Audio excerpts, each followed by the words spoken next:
बाँदर पर सर्छन्, महिनावारी हुन्छ, मान्छे जस्तै महिनावारी हुन्छ। लङ्गुर बाँदर 28 दिनमा पर सर्छन्। पोथी बाँदर ठाउँ अथवा बाटो अथवा चौबाटो अथवा जङ्गल पार गर्ने बेलासम्म उसले हेरिरहेको हुन्छ र अन्तिममा मात्रै उसले बाटो काट्छ। पाको बाँदरले हो। किमियाङ भनेको कालो खालको जसले हु गर्छ त्यो वनमान्छे हो सिमियाङ। बाटोमा हिँडिरहेका जवान केटा र केटीले एक अर्कालाई हेरे भने के सोच्दा हुन्? बाँदरमा पनि भाले र पोथीमा एक अर्कामा हेर्दैनन्। हेरे भने दुईटै मात्रै विकल्प छ। एउटा कि उनीहरूको बिचमा यौन सम्पर्क हुन्छ भाले र पोथीको बिचमा, कि उनीहरू झगडा गर्छन्। मान्छे मात्रै त्यस्तो प्राणी हो जसले गन्ध थाहा पाउँदैन। त्यसले गर्दा उसको आफ्नो जोडा, आफ्नो श्रीमती अथवा श्रीमतीले श्रीमान यौन सम्पर्कको लागि तयार छ कि छैन थाहा पाउँदैन। तर जनावरमा जहिले पनि त्यो गन्धको आधारमा थाहा हुन्छ। बाँदरमा विद्यावारिधि गरेको र स्वयं आफू मान्छे भएको हुनाले भनिदिनुहोस्, नचपाइकन मान्छे अनुशासित कि बाँदर अनुशासित? मेरो विचारमा वन्यजन्तुहरू सबै अनुशासित छन्, मान्छे अनुशासित छैनन्। निर्धाको मायाप्रीति लाउन सक्छन् र त्यो मायाप्रीति चाहिँ ती बलिया बाङ्गाले नदेख्ने गरी लाउँछ। उनीहरूले देखे के हुन्छ? उनीहरूले देख्यो भने त यौन सम्पर्क गरिरहेको भालेलाई देखेर भालेले झम्टिन्छ। पोथी जसले यौन सम्पर्कको लागि आवश्यक ठानेकी छे त्यो पोथीले त्यो निर्दी पोथीलाई तँ पनि कहीँ यौन सम्पर्क गर्न लायक छस् र भनेर भुत्ल्याउन जान्छ। रुखमै बच्चा जन्माउँछन्। भुइँमा झर्दैन? त्यो झर्दैन। उसले बच्चा जन्माउन थालेपछि आफै हेरविचार गर्छ अथवा उसको नजिकको बहिनी अथवा दिदीले हेरविचार गर्छ। भालेले गर्दैन? त्यो बेला भालेले गर्दैन। हेरौँ त यसको शक्ति कति छ भनेर एउटालाई गरेर जिस्क्याउँछन्। त्यो जिस्क्याउँदाखेरि मिलापत्र गऱ्यो भने फेरि मिलापत्र गर्न नि सक्छन्। त्यो पनि हुन्छ है? हुन्छ। होइन, मिलापत्र गरेनन्, एकअर्कामा एकदम हटाउनै खोजे, आफ्नो सबै त्यो क्षेत्रमा अधिकारै हनन गर्न खोजे भनेदेखि अनि त्यसपछि उनीहरूको बिचमा टोकाटोक आवाज निकाल्ने, अनि आवाज निकालेको देखेपछि के भयो तँलाई भने जस्तो ठुल्ठुलो गरेर लौरो लिएर जाने। दर्शकवृन्द नमस्कार, चुरो कुरोमा तपाईँलाई हार्दिक स्वागत छ। हामी आजको चुरो कुरोमा पनि एउटा विशेष अङ्कका साथ उपस्थित भइसकेका छौँ। आजको चुरो कुरो अन्य दिनको चुरो कुरो भन्दा त्यसै पनि विशेष कुराकानीको चुरो कुरो रहेको छ। सधैँ हामीले राजनीतिक कुरा गऱ्यौँ, चर्का कुरा गऱ्यौँ, धर्मका कुरा गऱ्यौँ, संस्कृतिका कुरा गऱ्यौँ, अर्थका कुरा गऱ्यौँ, समाजका कुरा गऱ्यौँ। तर आज हामी यी विषयभन्दा अलिक परको विषय जीव जनावरको बारेमा कुरा गर्नेछौँ। त्यसमाथि पनि आफ्नो घर पनि नबनाउने, अरूलाई पनि घर बनाउन नदिने उपमा पाएको बाँदरको विषयमा विद्यावारिधि गर्नुभएका एकजना पात्रसँग हामी कुरा गर्नेछौँ। बाँदरको विषयमा नै उहाँले किन विद्यावारिधि गर्नुभयो र अन्य जीव जनावरको बारेमा पनि उहाँले अध्ययन अनुसन्धान गर्नुभएको छ। बाँदर कसैलाई गाली गरेर दिने नामको उपमा बाँदर रहेको छ। कस्तो चकचके प्रवृत्तिको मान्छे भन्दा बाँदर प्रवृत्तिको भनेर हामीले भन्छौँ। के बाँदरलाई यति हेपिएको र य दृष्टिकोणले हेर्नुपर्ने हो त? के बाँदर साँच्चीकै बाँदर प्रवृत्ति बोकेर आएको मान्छेलाई दुःख दिनकै लागि सृष्टि भएको प्राणी हो त? बाँदरका पनि केही त्यस्ता विशेषता होलान्, केही सकारात्मक कुरा होलान्। यो इकोसिस्टममा, यो पर्यावरणमा बाँदरको पनि कुनै न कुनै अहम भूमिका त होला नि। यो विषयमा आज हामी जान्ने प्रयास गर्नेछौँ। र बाँदरको स्वभाव मान्छेसँग मिल्दोजुल्दो छ या छैन, मान्छे र बाँदरको स्वभावमा के भिन्नता छ, देखेका मात्रै भिन्नता हुन् कि हाम्रा आँखाले देख्न नसकेका कुनै भिन्नता छन्? हाम्रो पुर्खा बाँदर भनियो, ती यावत विषयमा आज हामी कुरा गर्नेछौँ। सँगै बाँदर र अन्य जीव जनावरको बारेमा पनि जान्ने हाम्रो आजको प्रयास हुनेछ। यसका निमित्त आजको चुरो कुरोमा बाँदरकै विषयमा विद्यावारिधि गर्नुभएका, अन्य जीव जनावरको पनि अध्ययन अनुसन्धान गर्नुभएका प्राध्यापक डाक्टर मुकेश चालिसे हुनुहुन्छ। सबभन्दा पहिले म डाक्टर चालिसेलाई चुरो कुरोमा स्वागत गर्छु। डाक्टर साहब, यहाँलाई चुरो कुरोमा हार्दिक स्वागत छ। हजुर नमस्कार। अलिकति पृथक विषय डाक्टर साहब, हजुर अलिकति आम चलिरहेको विषयभन्दा अलिकति फरक विषय मैले आज छानेको छु, छनौट गरेको छु। हुन त डाक्टर साहबसँग यो विषयमा कुरा गर्न मैले धेरै अगाडि समय ल्याएको, आज बल्ल यो अवसर जुर्यो। बिचमा विभिन्न बाधा व्यवधानहरू पनि आइपरे मेरा आफ्ना। आज हामी बाँदरको विषयमा कुराकानी गर्दैछौँ डाक्टर साहब। मान्छे झट्ट सुन्दा हाँस्लान् पनि। झट्ट तपाईँले बाँदरमा विद्यावारिधि गर्नुभएको भन्दा ए कस्तो मान्छे रहेछ बाँदरमा पनि विद्यावारिधि गर्ने भन्लान् डाक्टर साहब। मान्छे थुप्रो यत्रो मान्छे छन् डाक्टर साहब पृथ्वीमा, नेपालमा धेरै डाक्टरहरू छन्। डाक्टर मुकेश चालिसेलाई बाँदरमै विद्यावारिधि गर्नुपर्ने, यो बाँदर विषय चाहिँ किन छनौटमा पर्यो डाक्टर साहब? तपाईँको रोजाइमा बाँदर नै किन पर्यो? मैले यहाँबाट सुरु गरेँ। हो, एकदमै राम्रो र एउटा भन्नै पर्ने विषय तपाईँले उठान गर्नुभयो हो। मानिसहरूले विभिन्न खालको स्वार्थ अथवा इच्छा र परिवेशले गर्दा विभिन्न विषयमा अध्ययन अनुसन्धान गर्छन्। मैले चाहिँ नि जहिले पनि के रह्यो भने मेरो पारिवारिक पृष्ठभूमिमा पनि हामी अलिक कमजोरहरूलाई मद्दत गर्ने अथवा उनीहरूको पक्ष लाग्ने र त्यो विषयमा अलि लोप हुन लागेका अथवा ओझेलमा परेका पात्रहरूलाई अगाडि बढाउन खोज्ने मेरो सायद वंशानुगत चरित्र थियो होला। मेरो बुवा पनि त्यसै गर्नुहुन्थ्यो, मेरो हजुरबुवा, मेरो जिजुबुवा। अनि म पनि के रोजाइमा थिएँ भने अध्ययन गर्ने क्रममा हामीले अरूले ध्यान नदिएका विषयवस्तुमा रोज्यौँ भने त्यो विषयवस्तु सामान्य भएकै कारणले गर्दा राम्रोसँग प्रष्ट नभएको अवस्थामा केही योगदान गर्न सकिन्छ। विद्याकै क्षेत्रमा पनि अध्ययनकै क्षेत्रमा पनि अब सबैले अध्ययन गर्ने अथवा वन्यजन्तुमा पनि धेरैले अध्ययन गर्न रुचाउने, कमाउने, नाम चल्ने, देश देशावर डुल्ने भनेर बाघ, हात्ती, गैँडा, अर्ना, मृग यस्तोमा गरेको जस्तो देखेँ मैले र त्यस्तो अनुभव भयो। अनि मलाई लाग्यो यो पृथ्वीमा त सबै प्राणीहरू छन्, ती प्राणीहरूको आफ्नै एउटा योगदान छ यो पृथ्वीलाई हराभरा बनाइराख्न र उनीहरू एउटा प्राकृतिक अनुशासनमा सबै बसेकै छन् भने हामीले यो राम्रो, यो नराम्रो, यो ठुलो, यो नठुलो अथवा यो महत्त्वपूर्ण भनेर किन छुट्याउनु पर्या होला। र त्यति हुँदाहुँदै पनि यो कम छ भनेर हामीसँग नजिकै रहेको प्राणी बाँदर कसैले पनि अध्ययन नगर्ने नेपालमा। अरू बरु विदेशमा धेरैले अध्ययन गरेर देखेँ, मैले सुने, पढेँ।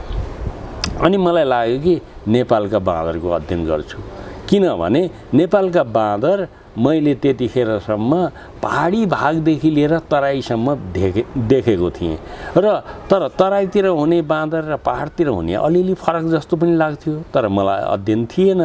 अनि मलाई के लाग्यो भने अब यो बाँदरमा नेपालमा के गर्न सकिएला त।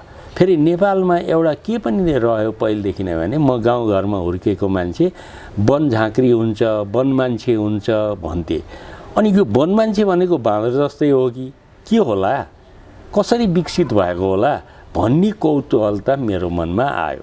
त्यति हुने क्रममा मैले जब अब स्नातकोत्तर गरेँ त्यसपछि मैले अब पढ्नुपर्छ, अगाडि बढ्नुपर्छ भन्ने क्रममा विद्यावारिधि चाहिँ बाँदरमा, किनभने बाँदर विषय नेपालमा पढाइ हुँदैन थियो। तपाईँ पहिलो हो नेपालमा बाँदरको विषयमा विद्यावारिधि, पहिलो र एक मात्र हो, त्यसपछि अरूले गरे पनि छैन?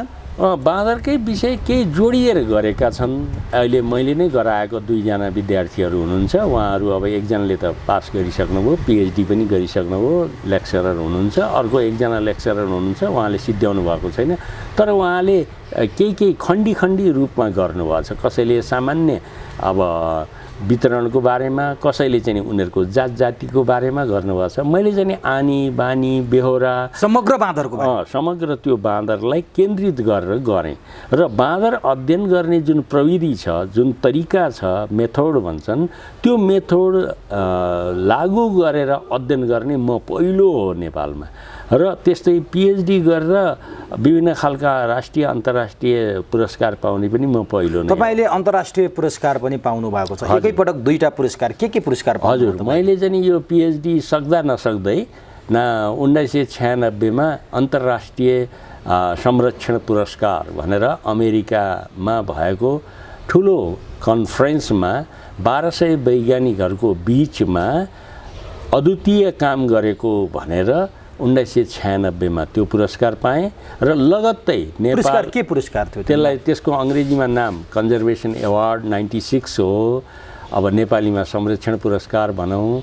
अब त्यस्तै मैले नेपालको त्यसपछि लगत्तै मैले के गरेँ भने नेपालमा पहरामा पनि बाँदर पाइन्छ भन्छन्, यो कस्तो बाँदर हो भन्दै खोज्दै जाँदा मैले मकालु बरुणको ताम्कु क्षेत्रको लकुवा गाउँमा गएर एउटा रातो जस्तै बाँदर तर रातो नभएको र स्वभाव पनि फरक भएको र अलि रातोभन्दा डरछेरुवा, अनि रातो चाहिँ नि झगडालु तर ऊ कम झगडालु, त्यस्तो खालको एउटा बाँदर भेटेँ, जसलाई त्यतातिरका मानिसहरूले पहरे बाँदर भन्थे। पछि खोज्दै जाँदाखेरि नेपालमा चाहिँ नि अङ्ग्रेजी र भारतीयहरूको प्रभावमा होला आसामी बाँदर भन्दा रहेछन्, तर मैले स्थानीय रूपमा पहरे बाँदर हो भनेर नै पत्ता लगाएँ र त्यो पहरे बाँदर अहिले आएर नेपालीहरू सबै जनजनले नै पहरे बाँदर भन्छन्। त्यो नेपालको संरक्षित बाँदरमा पर्छ। त्यसको पहिलोचोटि नेपालबाट नेपालीले गरेको रिपोर्टको आधारमा 1998मा लगत्तै मैले मार्था जे ग्यालेन्टे फेलो भनेर फेलोसिप पाएँ, जुन फेलो पाउने एसियामा म पहिलो मान्छे हो। एसियामा, नेपालमा होइन कि एसियामा। नेपालमा त पाएकै थिएन, पछिबाट कसैले पाए होलान्। अनि यसरी म बाँदरमै लागिरहेँ। तर मैले सुरु गर्दाखेरि चाहिँ नि बाँदरको, लङ्गुर बाँदरको भाले र पोथीको किन आकार फरक छ, स्वभाव फरक छ र उनीहरू किन त्यो एउटै खालको खानेकुरा, एउटै वातावरणमा बस्दा बस्दै पनि किन दुईटा भिन्न छन् भनेर मैले खानाको विविधता, त्यो खानाको विविधतामा पनि अझ यो भनौँ न पर सर्न छोडेका बाँदरहरू, बाँदरनीहरू, बाँदर पर सर्छन्, महिनावारी हुन्छ, मान्छे जस्तै महिनावारी हुन्छ। लङ्गुर बाँदर 28 दिनमा पर सर्छन्। पोथी बाँदर, त्यो पोथी बाँदर त्यस्तो भनौँ न यो मिनी पौस भन्छ अङ्ग्रेजीमा, त्यो सुकिसकेपछि पनि खाइरहेको, उही ठाउँमा बसेको, अनि बच्चा पाउने, अनि बच्चा पाइरहेको, बच्चा पाउन बाँकी रहेका बाँदरनीहरू लगायत त्यो समूहमा भएका विभिन्न उमेर समूहका भालेमध्ये वयस्क खालका भालेहरूलाई मैले आफ्नो अनुसन्धान र आँकडा लिन दायरामा राखेर 12वटा बाँदरलाई एकैचोटि अध्ययन सुरु गरेँ। र त्यो अध्ययन किन पनि महत्त्वपूर्ण रह्यो भने अन्तर्राष्ट्रिय रूपमै करिब 800-900 घन्टा काम गरेपछि पिएचडी विद्यावारिधि हुन्छ भनेर अमेरिका बेलायतमा त्यस्तो खालको एउटा प्रचलन छ। तर मैले 1800 घन्टा काम गरेँ, जसले गर्दा नेपालमा बाँदरमा राम्रो अध्ययन गर्ने र धेरै विस्तृत अध्ययन गर्ने भनेर पछिबाट मैले 2टा अरू थप एवार्डहरू पनि पाएँ। एजुकेसन एवार्ड भन्ने अनि कन्जर्भेसनकै अर्को एवार्ड, यसरी अन्तर्राष्ट्रिय रूपमै मैले मान्यता पाएँ। र मैले गरेको अध्ययनलाई पछि कतिपय ठाउँमा त 40ले गरेको जस्तो अध्ययन गरेर गर्नुपर्छ भनेर पनि आयो। किनभने मैले बाँदरको पछि लागेपछि कुनै पनि 1 मिनेट पनि तलमाथि नगरिकन पछि लागे बिहान 6 बजेदेखि बेलुका 6 बजेसम्म गर्थेँ। त्यसको लागि पालै मिलाएर गर्थेँ र महिना दिनभरिमा हरेक महिनाको डाटा लिएर हरेक महिना के खान्छन् मसँग त्यतिखेर चितवनमा गरेको हरेक महिनामा बाँदरले कुन प्रजाति, कुन घाँस, कुन बिरुवा, कुन कस्तो खालको ढुङ्गा, कस्तो खालको माटो, कस्तो खालको फलफुल खान्छ भनेर हरेक महिनाको भाले पोथीको हरेक घन्टाको आँकडा छ। भाले पोथीले नै फरक खाना खान्छ बाँदरले हरेक महिनामा कि एउटै खान्छ? होइन, फरक छ। कस्तो फरक भन्नु होला भने भाले र पोथीमा खानाको मोटामोटी कुरा उही हुँदै पनि अनुभवी र भाले समूहले केही फरक खालको खाना खान्छ र केही धेरै खान्छ। पोथी समूहले अलि थोरै खान्छ, किनभने जहिले पनि खानेकुरा प्राप्यता हुनासाथ त्यो समूह पुरै हिँड्न थाल्छ। त्यो हिँडेर त्यो रुखमा अथवा त्यो ठाउँमा पुग्छ। त्यो ठाउँमा पुग्नासाथ सबभन्दा पहिला उनीहरूमा वर्गीकरण हुन्छ, मतलब उनीहरूको बिचमा समूह हुन्छ। जस्तो एउटा समूहमा 20-25 वटा छन् भने किन समूह बनाउँछन् तिनीहरू?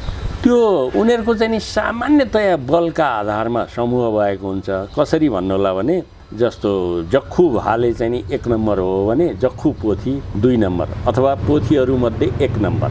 यसरी उनीहरूको बलको आधारमा, उत्पादनका आधारमा, अनुभवका आधारमा उनीहरू 1 नम्बर 2 नम्बर भनेर हामीले राख्न सक्छौँ।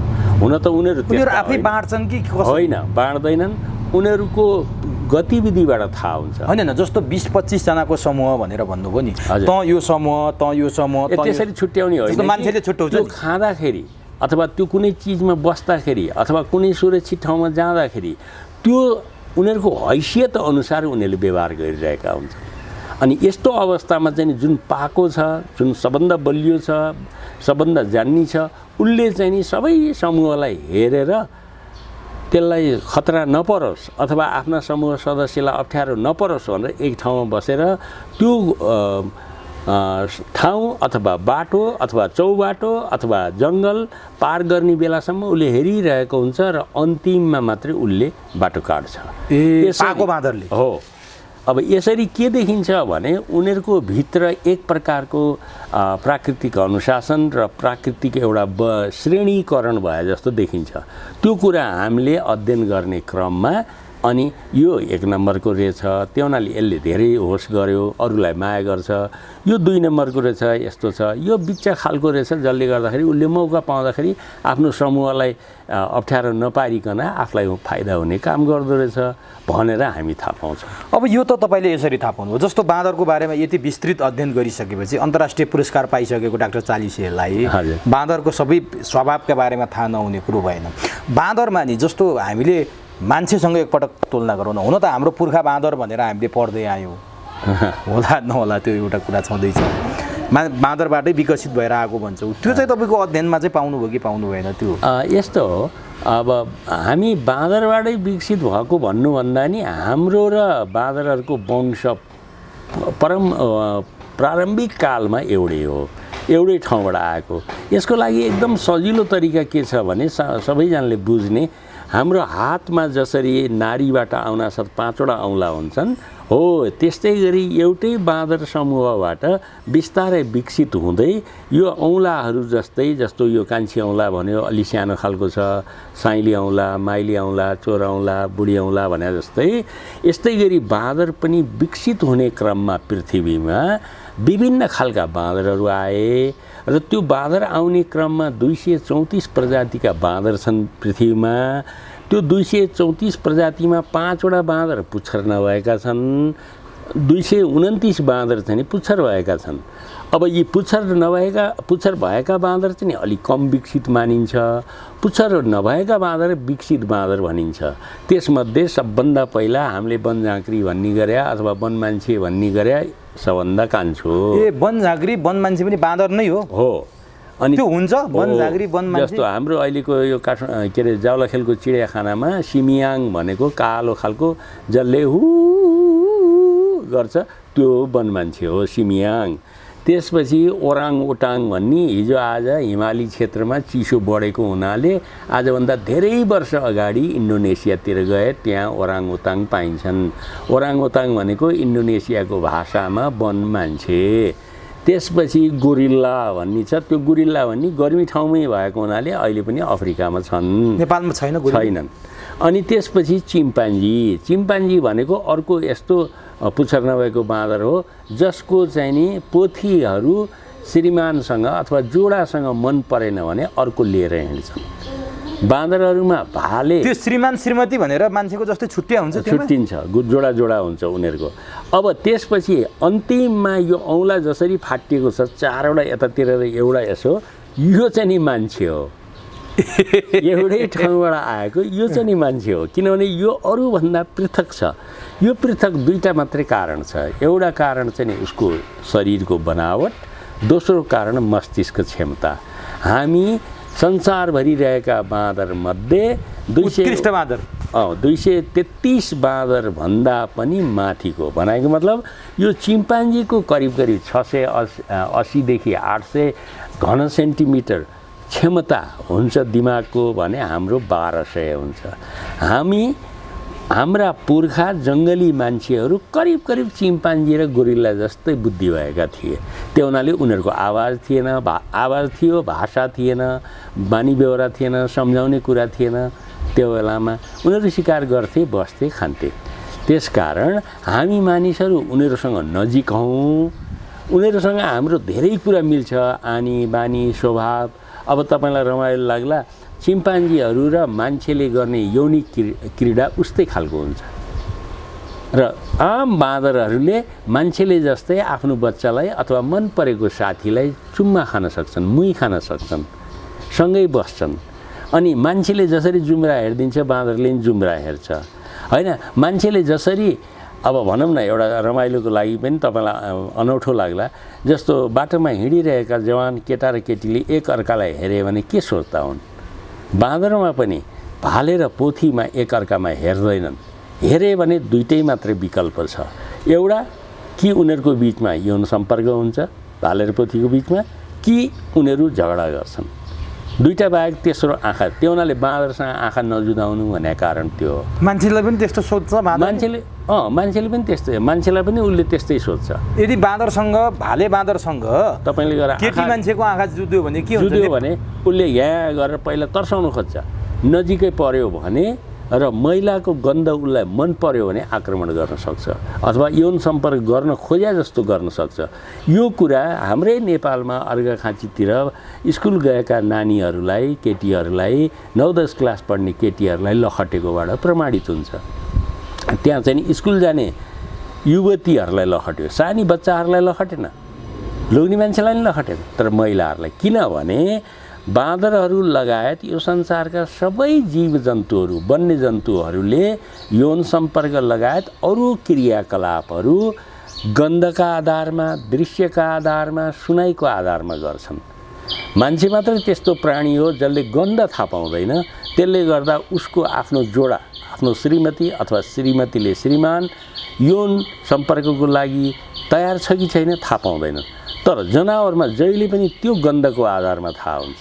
त्यसैले त हामीले देख्छौँ अब भैँसीको, गाईको सेप फालिसकेपछि गन्ध आएपछि बल्ल राँगाले अथवा साँडेले चाहिँ यौन सम्पर्क गर्न खोज्छ।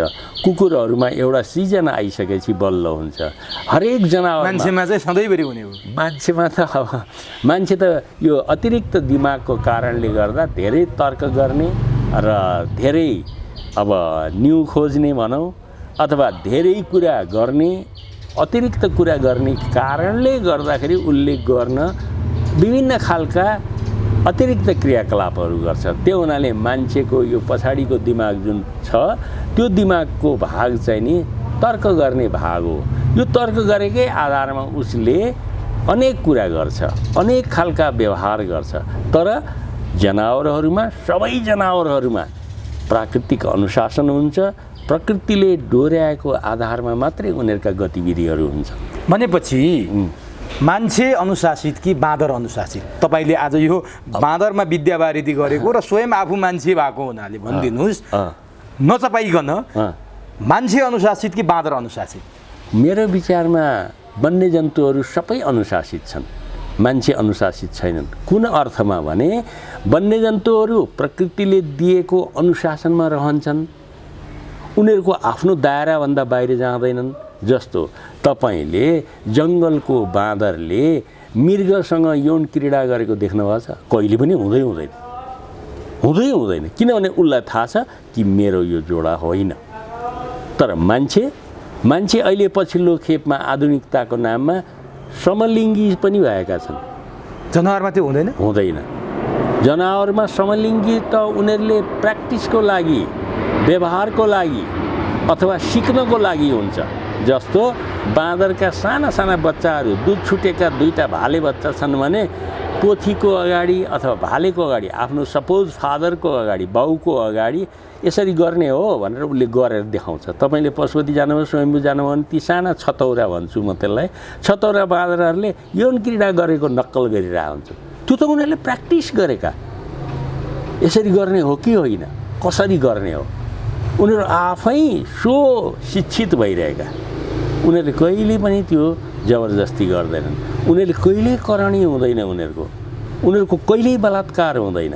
किनभने पोथीलाई आवश्यक भएपछि त्यो पोथीले आफ्नो छोरछोरीको असल बाउ कुन हुनसक्छ भन्दै भाले खोज्दै हिँड्छे। त्यो समूहमा धेरै भाले हुन्छन् अनि भालेले पनि मेरो बच्चा जन्माउन सक्ने पोथी कुन हुनसक्छ भन्दै उसले पनि 1 नम्बरको बलियो राम्रो छोरछोरी पाउन सक्ने राम्रो पोथी खोज्दै हिँड्छ। भनेपछि निर्धो भाले र निर्धो पोथीको त काम छैन रहेछ नि त। एकदम कमजोर। तिनीहरूलाई त्यो आवश्यकता हुँदैन, प्रकृतिले त्यहाँ हुँदैन। हुन्छ, आवश्यकता हुन्छ र तिनीहरूको बिचमा पनि त्यस्तोमा कहिलेकाहीँ चोरी यौन सम्पर्क हुन्छ। भनाइको मतलब त्यो समूहका बलिया, बाङ्गा, राम्रा, अब अति आवश्यक उत्पादन गर्ने भाले र पोथी बाहेक ती निर्धाहरू कहिलेकाहीँ मायाप्रीति लाउन सक्छन्, निर्धाको मायाप्रीति लाउन सक्छन् र त्यो मायाप्रीति चाहिँ ती बलिया बाङ्गाले नदेख्ने गरी लाउँछ। उनीहरूले देखे के हुन्छ? उनीहरूले देख्यो भने त यौन सम्पर्क गरिरहेको भालेलाई देखेर भालेले झम्टिन्छ। पोथी जसले यौन सम्पर्कको लागि आवश्यक ठानेकी छे त्यो पोथीले त्यो निर्दयी पोथीलाई तँ पनि कहीँ यौन सम्पर्क गर्न लायक छस् र भनेर भुत्ल्याउन जान्छ। भने मान्छेभन्दा खराब पो हुँदो रहेछ नि त तिनीहरू त। अब त्यो त उनीहरूले वंशवृद्धिको लागि हो भन्छु म, किनभने निर्धाको नेचुरल आवश्यकता प्राकृतिक आवश्यकता होइन उनीहरूलाई। निर्दो भन्नासाथ तपाईँले यदि शारीरिक कमजोरी भन्नुभयो भने शारीरिक कमजोरको यौन सम्पर्क हुँदैन, मान्छेमा पनि हुँदैन। मान्छेले त सोध्छ मात्रै। तपाईँ एकदम ओछ्यान परेको बिरामी हुनुहुन्छ, तपाईँ यौन सम्पर्क गर्न सक्नुहुन्न, तर तपाईँको मनमा आउन सक्छ म यौन सम्पर्क गर्। तर जनावरमा चाहिँ त्यस्तो हुँदैन। जनावरमा उसले जहिले पनि आफू सक्ने भएपछि, भनाइको मतलब आफ्नो वंश वृद्धि गर्न सक्ने भएपछि मात्रै यौन सम्पर्कको लागि कोसिस गर्छ। अब यो त यौनको विषयमा कुरा गर्नुभयो। जस्तो यौनको विषयमा कुरा गर्दा बाँदरमा जस्तो हामी मान्छेमा फलानुको श्रीमती फलानुको श्रीमान भनेर अब त्यो तोकिएर सधैँभरिलाई अब केही कुरा तलमाथि भयो भने नै बिग्रिने हो। त्यो नहुँदासम्म त आफ्नो अनुशासनमा बस्ने हामी मान्छेमा हुन्छ। बाँदरमा चाहिँ एकपटक यौन सम्पर्क गरेपछि अथवा एउटा बाँदर र भाले बाँदर र पोथी बाँदरको एकपटक उनीहरूको घरजम भनौँ न, त्यो भइसकेपछि फेरि अर्को पटक पनि उनीहरूसँगै हुन्छ कि फेरि अर्को खोज्छ अथवा उनीहरू यो परिवर्तन अदल बदल गर्छन् कि के हुन्छ? त्यो चाहिँ नि यस्तो हुन्छ, बाँदरहरूमा 4 थरीको समूह हुन्छ, 4 थरीको सामाजिक प्रणाली छ। एउटा जोडा समूह तपाईँले भने जस्तै मान्छेको जस्तै जोडा हुन्छ, त्यो सधैँभरि दिगो हुन्छ, सधैँभरि दिगो हुन्छ, सधैँभरि रहिरहन्छ। मर्यो भने ऊ एक्लो हुन्छ, अर्को खोज्दैन, ऊ इमान्दार भएर एक्लो। तर एक्लो भएको अब विदुर अथवा विधुवा छ र उमेर छ भने जोडा मिल्न सक्छन् मान्छेको जस्तै, होइन भने उनीहरूको बिचमा जोडा समूह हुन्छ। त्यो जोडा समूह भनेको मैले भनेको अघि नै भनेको वनमान्छे गिब्बन भन्छन्, सिमियाङहरू, यिनीहरूका जोडा समूह हुन्छ। यिनीहरू भालेपोथी हुन्छन् र बच्चा पनि भालेपोथी प्राय पाउँछन् र भालेपोथी झन्डै झन्डै चराको जस्तो। अनि उनीहरू जोडा निक्लिसकेपछि तिनीहरूको चाहिँ जोडै बाहिर निक्लिन्छन् र समूह बनाउँछन्। 4, 5 वटा 6 वटासम्मको हुन्छ, होइन भने जोडा जोडा बस्छन्। एउटा चाहिँ नि अर्को समूह कस्तो हुन्छ भन्नु होला नि, एउटा मात्रै भाले, वयस्क भाले जसले सन्तान उत्पादन गराउँछ, धेरै पोथी धेरै बच्चा भएको समूह, त्यस्तो समूह नि पाइन्छ। त्यो सबै एउटा भालेले क्याप्चर गरेर राखेको हो, सबै एउटा भाले अन्तर्गत सबै पोथी बस्छन्, होइन? बहुविवाह भनौँ, बहुविवाह जस्तो। अनि अर्को चाहिँ नि फेरि के हुन्छ भने धेरैवटा पनि भाले धेरैवटा पनि पोथी। हाम्रो नेपालमा पाइएका प्राय बाँदरहरूमा त्यस्तो छ, धेरै एउटै समूहमा 10-12 वटा भाले, 15-20 वटा पोथी अनि बच्चा बच्ची, त्यस्तो हुन्छ। अनि एउटा चाहिँ नि फेरि तपाईँलाई अनौठो लाग्ला, मैले नेपालीकरण गरेको छु त्यसलाई। एउटा चाहिँ नि जोगी समूह हुन्छ। त्यो जोगी समूह भनेको कस्तो भने यौन सम्पर्कको बेलामा बदमासी गर्यो भनेर समूहले पिटेर लखटेको भाले। कस्तो कुरालाई चाहिँ बदमासी मान्न सकिन्छ पहिला भनिदिनुहोस् त? त्यो आफ्नै समूहमा वयस्क हुने ताका भाले अर्को समूहमा नगइकन आफ्नै समूहका दिदीबहिनी आमासँग यौन सम्पर्क गर्ने प्रयास गर्यो भने त्यसलाई पिटिन्छ। अझै माथि अझै पृष्ठभूमिमा जानुपर्ने हो। आफ्नै समूहमा आमा दिदीबहिनी भनेर तपाईँले भन्नुभयो नि, के बाँदरमा अब यसलाई अझै भन्दा हाड नाता हुँदैन? हाड नाताकरणी हुँदैन, प्रकृतिमा हाड नाताकरणी हुँदैन। कहिलेकाहीँ नियम नाग्न खोज्छन् त्यहाँ पनि? हो, त्यहाँ कुनै कुनै बाँदर बदमासी गर्दा अथवा वयस्क हुन खोज्दा भाले बाँदरले पोथी बाँदर्नी आफ्नै दिदीबहिनी दाजु त्यस्तो नाता पर्नीमा, त्यही समूह भनेको त नाता पर्नी भयो, त्यो नाता पर्नीमा त्यस्तो गर्न खोज्यो भने त्यसलाई पिटेर लखट्छन् सबै मिलेर। एक्लो हुन्छ, त्यो एक्लो हुन्छ, त्यो एक्लै निस्किन्छ। किनभने उसले त गर्नुपर्थ्यो कि प्राकृतिक अनुशासनको रूपमा भने अर्को समूहमा आफ्नो जोडा खोज्नु जान पर्थ्यो, त्यो गएन, आफ्नै समूह भयो। भनेपछि बाँदरमा प्राकृतिक नियम चाहिँ अलिकति ठुलो वयस्क भएपछि घर छोडेर हिँडेर भाले बाँदर आफ्नो समूह छोडेर अर्को समूहमा जानुपर्छ, अनि मात्रै यौन सम्पर्क गर्न पाउँछ। अनि त्यहाँ त फेरि अर्को समूहले कुट्ला खेद्ला। अब त्यही भन्दैछु, अब त्यहाँ गयो नियमपूर्वक ऊ अर्को समूहमा गयो, लडभिड गर्यो, त्यहाँको सबभन्दा जख्खु भालेलाई जित्यो भने ऊ त्यहाँ आफू आधिपत्य जमाएर बस्छ र त्यो हरुवा भाले केही गरी बाहिर जान सकेन भने तीन चुम्रुक्क परेर बस्छ होइन। एउटाले अर्कोलाई सत्ता पलट गरे जस्तो कि कुर्सी खोस्या जस्तो होइन। अब केही गरी हराएर त्यसलाई चाहिँ साँच्चीकै घाइते बनायो, बदमासी नै भयो भने त्यो भइरहेको रैथाने भाले चाहिँ अन्त लाग्छ होइन। त्यहाँ गएर उसले लडाइँ गर्दा जितेन भनेदेखि त्यो एक्लो पर्छ, किनभने आफ्नो समूहमा पनि उसले मौसम अनुसार यौन सम्पर्क गर्न साथी बनाउन पाएन, किनभने बदमासी गरे हुनाले सबै मिलेर त्यसलाई गोद्या हुन्छन् होइन, चिथोर्या हुन्छन्, टोक्या हुन्छन्। अनि त्यसरी पनि निस्किने भयो, हार्यो भने नि निस्किने भयो। अब त्यसरी निस्केका एक। दोस्रो, अब दुध छुट्दा नछुट्दै आमा मरेका र समूहमा कसैले हेरविचार नगरेका अनाथहरू, ती पनि प्राय भालेहरू पोथी निस्किँदैन। किनभने पोथीका त ठुली आमा हुन्छ, हजुरआमा हुन्छ, बहिनी हुन्छ, दिदी हुन्छ, कोही न कोही हुन्छन्, आफ्नै कुनै न कुनै नाता पर्ने हुन्छ। किनभने बाँदरमा पोथीले आफ्नो मातृवंश नछोड्ने हुनाले उसका दिदी बहिनी नाता, ठुली आमा नाता होइन, भाउजू नाता, के नाता त थुप्रै हुन्छन्। तर त्यो बच्चा भाले हो र अरूले उसलाई हेरविचार गर्दैनन् भने त्यस्तो बच्चा पनि निस्किन्छ। र कहिलेकाहीँ समूह एक ठाउँबाट अर्को ठाउँमा जाँदा छलिएका भाले बच्चाहरू, पोथी बच्चाहरू त्यति समस्या हुँदैन किनभने मिलिहाल्छन्, तर भाले बच्चा छन् यसरी दुई तीन किसिमका, हरुवा, हारेका, आफ्नो समूहमा बदमासी गरेका, हारेका, छुटेका, अनाथ, छुटेका, यस्ता मिलेर भाले मिलेर एउटा समूह बन्छ, जसलाई जोगी समूह भन्छु म। अनि त्यो जोगी समूह काम के हो भन्नुलाई भने उनीहरू हरेकचोटि आफ्नो समूह विभिन्न ठाउँबाट आएर बसेका हुन्छन्। अनि सिजन लागेपछि यो बाँदरहरूको प्राय वैशाखदेखि यौन क्रीडा सुरु हुन्छ भदौ असोजसम्म, त्यतिन्जेलसम्म चाहिँ उनीहरू समूहभित्र पस्ने ठुलो मौका हो, किनभने त्यही न्युमा रैथाने हुन पाउँछन्। अनि त्यस्तो बेलामा उनीहरू समूहको वरिपरि घुमिरहेका हुन्छन् र त्यो घुम्दाखेरि अनि मैले त्यसलाई चाहिँ अलि साहित्यिक पारामा के भन्छु भने ती सबैलाई मिलाएर उसले एउटा छापामार ग्रुप बनाइरहेको हुन्छ र त्यो समूहमा आक्रमण गर्छ। अनि आक्रमण गर्नुभन्दा अगाडि खाएर पोस्टिएर, किनभने उनीहरूलाई त कसैलाई केही गरिदिनु छैन, सहयोग गर्नु छैन, खाएको छ, बसिया छ, राम्रोसँग जङ्गल घुमिया छ, त्यतिन्जेल पुष्टिरहेका हुन्छन् र बेला बेला समूहतिर बिरहका गीत गाउँदै हेर्छन्, म कहिले तिमीहरूको चाहिँ नि साथी बन्ने होला। गीत पनि गाउँछन्?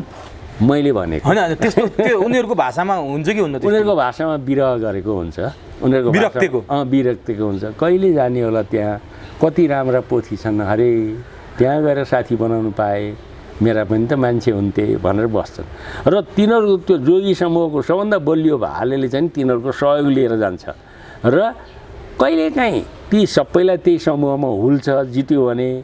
अब कहिलेकाहीँ चाहिँ फेरि त्यो निकै स्वार्थी हुनु खोज्यो भने चाहिँ अरूहरूले लखड्दाखेरि अलि वास्ता गरिदिँदैन, त्यसले गर्दा त्यो जोगी समूह रहिरहन्छ। तपाईँ पशुपति जानुभयो, स्वयम्भू जानुभयो अथवा चितवनतिरका जङ्गलमा जानुभयो भने भाले मात्रैको समूह देखिन्छ। काठमाडौँका सहरहरूमा घर घरमा डुल्न हिँड्ने बेला याद गर्नुहोस्, ती सबै भाले हुन्, पोथी त्यो विरक्तिर हिँडेका हो। अब यो त बाँदरको अनुशासनै भनौँ न हो। बाँदरको अनुशासन चाहिँ मान्छेको भन्दा कडा चाहिँ एकदम प्रकृतिले निर्देशित हुन्छ। त्यो हुनाले उनीहरू खान पर्ने नपर्ने कुरा पनि छुट्याउँछन्। खान नहुने कुरा रहेछ भने उनीहरूले परीक्षण गर्छन्, त्यही परीक्षण गर्दाखेरि उनीहरूले विभिन्न कुरा टोकेर हेर्छन्। हामी बाँदरलाई चकचक गर्यो भन्छौँ, उनीहरूले हुँदाहुँदा बिजुलीको तार पनि सहर बजारका बाँदरले टोकेर हेर्छन् खान हुने हो कि भनेर। तर हामीले के भन्छ, चकचकै गऱ्यो भने होइन, उसले हरेक दिन नाप जोख गरिरहेको, जाँचिरहेको हुन्छ। त्यो हुनाले त उनीहरू हरेक दिन हिँड्ने जङ्गलमै पनि हाँगाबाट हाम फाल्नु पऱ्यो भने एकचोटि हल्लाउँछन्। हामी चाहिँ हल्लाएको देखेर ऊ बाँदरले हल्लायो भन्छौँ, तर उसले यो हाँगो भाँचिन्छ कि भाँचिँदैन भनेर टेस्ट गरेको हो। ऊ आफ्नै ढङ्गमा छ। बाँदर चकचके होइन? होइन, बाँदर चकचके होइन, ऊ जाँच परख गरिरहने मान्छे हो, के अरे जन्तु हो। अनि हामी चाहिँ कोही मान्छे अलि बढी चकचक गर्यो, कोही मान्छेले अलिकति बिठ्यौँ गर्यो भने कस्तो बाँदर प्रवृत्तिको मान्छे रहेछ, कस्तो बाँदर जस्तो चकचके रहेछ भनेर भन्छौँ, यो गलत हो? यो मान्छेको यस्तो छ हेर्नुहोस्, मैले अघि नै भने बाँदर र मान्छेहरूका पुर्खा आदिम पुर्खाहरू एउटै भएर नजिक परेको हुनाले मान्छेमा बाँदरले गर्न सकेका कामबाट ईर्ष्या भइरहेछ कि। जस्तो बाँदर हाम फाल्न सक्छ, बाँदर एकदम मजाले दौडिन सक्छ, बाँदर कहिलेकाहीँ दुई खुट्टाले हिँडेर गइदिन्छ, कहिलेकाहीँ दुईवटा हातमा च्यापेर दुईटै खुट्टाले उठेर हिँड्छ, मुखैमा च्यापेर हिँड्छ, पहाडतिर देखिन्छ काखीमा दुईतिर दुईवटा मकैका घोगा, मुखमा एउटा घोगा लिएर दौडिरहेको हुन्छ। यी अनेक गर्न सक्ने जुन मान्छेले गर्न सक्दैन। मान्छे खुरेर रुखमा जान सक्दैन, ऊ जान सक्छ। मान्छे एउटा रुखबाट अर्को रुखमा हाम फाल्न सक्दैन, ऊ सक्छ। उसँग त्यो क्षमता छ। र मान्छे रुखमै निदाउने कोही कोही होलान् गाउँघरतिर, तर ऊ चाहिँ बाँदरको चाहिँ यस्तो संरचना हुन्छ हात खुट्टाको कि उसले च्यापेर बसिरहन सक्छ कि। त्यो हुनाले त मरेको बाँदरको बच्चा छ भने आमालाई च्यापिरहेकै देखिन्छ नि, त्यो मर्दाखेरि पनि च्यापिरहेकै हुन्छ कि। हो, यी गुणहरूले गर्दा र मान्छेका धेरै गुणहरू, जस्तो अघि नै मैले भनेको चिम्पान्जीका 98% हामीसँग मिल्छ। सबै गुणहरू हुँदा बाँदर र मान्छेको रोग पनि एउटै हो, एउटै खालको हुन्छ। त्यो हुनाले औषधि विज्ञानमा बाँदरलाई औषधि अफाप टेस्ट गरेको कारणै त्यही हो। जम्मा चिम्पान्जीसँग हाम्रो 2% मिल्दैन। त्यो 2% भनेको एउटा उनीहरूसँग मस्तिष्क क्षमताको अभाव छ र शारीरिक बनोट अलि फरक छ। यी 2 कुराले गर्दा मात्रै हामी र चिम्पान्जीमा फरक छ। नत्र चिम्पान्जीले मजाले पेन्टिङ गर्न सक्छ, कम्प्युटर चलाउन सक्छ, गोरिल्लाले सक्छ, क्यामेरा चलाउन सक्छ, फोटो खिच्न सक्छ, पेन्टिङ गर्न सक्छ, हाँस्न सक्छ। उनीहरू त एकअर्कालाई काउडी लगाएर हाँस्छन्। चिम्पान्जी गोरिल्लामा पोथीलाई फकाउनु पऱ्यो, पछाडिबाट हात लगेर यसो गरेर कुच गरेर काउडी लगाउँछन्। त्यो काउकुट लगाएपछि उसलाई राम्रो लाग्यो भने हाँसिरहन्छ खित गरेर। मान्छेको पनि आदिम मान्छे त्यस्तै गर्थे। हाम्रा आदिम मानिसहरू जो जङ्गलमा बस्थ्यौँ, जसको भाषा थिएन, त्यतिखेर केटा र केटीलाई मन पराउने जिस्क्याउने तरिकै त्यही थियो। भने ती चिम्पान्जीहरू विकसित भएर हामी जस्तो बन्न सक्छन्? अब सक्दैनन्। फेरि के भयो भन्नु होला भने विकास क्रममा हावापानीको कारणले गर्दा, यहाँको अहिलेको वातावरणको कारणले गर्दा, खानपानले गर्दा र मानिसहरू अहिले विकसित हुँदै गएर अहिलेका मान्छेलाई हामी आधुनिक मान्छे भन्छौँ, मोडर्न म्यान भन्छौँ, जसलाई वैज्ञानिक हिसाबले होमो स्यापिन्स मात्रै नभनेर होमो स्यापिन्स भन्छौँ। हामी त्यो खालको वंशाणु विकास गरिसकेका छौँ। अब पशुपतिका बाँदरहरू 10,000 वर्षपछि पनि मान्छे बन्दैनन्। उनीहरूको वंशाणु फिक्स भइसक्यो, निश्चित भइसक्यो। त्यसले गर्दाखेरि तपाईँ हामी डराउनै पर्दैन। पशुपतिबाट कुन दिन लौरा बोकेर बाँदर जति मान्छे भएर आउलान् भनेर हामीले सोच्नै पर्दैन। अब यो बाँदरको मान्छेको बारेमा हामीले कुरा गरिरहँदा नि, जस्तो मान्छेमा अलिकति नेता जस्तो मान्छेहरू अथवा अलिकति राजनीति गर्ने, अलिकति अग्रपङ्क्तिमा भएकाहरूलाई कुर्सीको मोह हुन्छ, सुविधाको मोह हुन्छ, मै राम्रो लाम मै राम्रो खाम भन्ने हुन्छ। सबै कुरा आफै मै मात्र गरौँ भन्ने छ नि समूहमा भए पनि मान्छे। तर यो बाँदरमा चाहिँ अलिकति टोली नेता जस्तो, अलिकति अगाडि तपाईँले जो पछाडि सबै हेर्छ भन्नुभयो, त्यो खानपिनको समान व्यवहार हुन्छ कि उनीहरूले जसले जे भेटा त्यो मैले मात्रै खाउँ अरूले नखाउन् भन्ने हुन्छ कि के हुन्छ उनीहरूमा चाहिँ? होइन, यस्तो हामीले जुन रूपमा लिडरसिप अथवा नेतृत्वको भूमिका अथवा स्वभाव मान्छेमा देख्छौँ, त्यस्तो खालको भन्दा पृथक एउटा अनुशासित र समूहको हितलाई ध्यानमा राख्ने खालको आम वन्यजन्तुहरूको चरित्र हुन्छ। जस्तो तपाईँलाई म एउटा उदाहरण भन्छु। ब्वाँसो सबभन्दा रड्डी प्राणी अथवा ब्वाँसो जस्तो कस्तो छ यो बदमास भनिन्छ। तर ब्वाँसोको समूहको म 2 लाइन कुरा गरौँ। ब्वाँसोको समूह कुनै कारणले शिकार खेल्न होस् अथवा आफ्नो ठाउँमा चाहिँ नि राम्रो नभएर वातावरण बिग्रिएर अन्त जान लाग्यो भने त्यो समूहको सबभन्दा पाका बुढा अथवा भनौँ कि उमेर पुगेका ब्वाँसोहरू सबभन्दा अगाडि लाग्छन्। भनाइ के छ भनेदेखि ती ब्वाँसोहरू नयाँ ठाउँ जाँदा शत्रुपक्ष अथवा कुनै बेमेल खालको वातावरणले मरे भने पहिला उनीहरू मर्छन्। किनभने उनीहरू त पाको भइसके भनेर पाकाले आफै रोज्छन्। अनि त्यसपछि पाकाभन्दा पछाडि माउहरू जसले उत्पादन गर्नुपर्छ र साना साना बालबच्चाहरू तिनीहरू बिचमा बस्छन् र टोली नेता अथवा त्यो समूहको नाइके चाहिँ नि सबभन्दा पछाडि बसेर पछाडिबाट शत्रुले घात गर्ला, विपरीत खालका प्रजातिहरूले हमला गर्लान् अथवा कुनै हिँड्न नसकेर पछि पर्ला भनेर नेता सबभन्दा पछि बसेर आफ्नो अगाडि गइरहेको समूहलाई अनुगमन गरिरहेको हुन्छ र पछाडि अगाडि हेर्दै हिँड्छ। भनाइको मतलब के हो भने नेता भनेको त आफ्नो समूहको हितमा होइन, आफ्नो प्रजातिको हितमा लड्ने पो हो त। ऊ बलको हिसाबले बुद्धिको हिसाबले राम्रो होला रे, तर उसले स्पेसल केही ट्रिटमेन्ट पाउनुपर्छ भन्ने होइन।